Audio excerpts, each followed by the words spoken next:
আমাদের প্রতিপালক প্রতি রাতের শেষ তৃতীয়াংশ অবশিষ্ট থাকে, যখন শেষ তৃতীয়াংশ অবশিষ্ট থাকে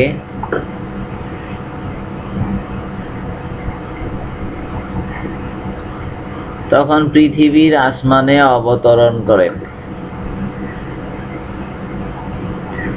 এবং বলেন, আমার কাছে যে প্রার্থনা করিবে আমি তাহার প্রার্থনা গ্রহণ করিব।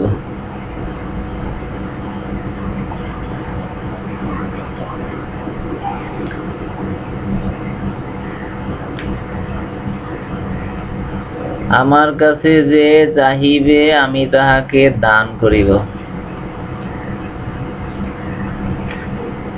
আমার কাছে যে মাগফিরাত প্রার্থনা করিবে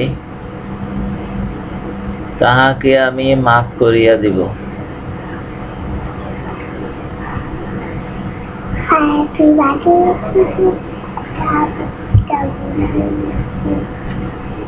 আল হাদিস বুখারী শরীফ, হাদিস নাম্বার 6986।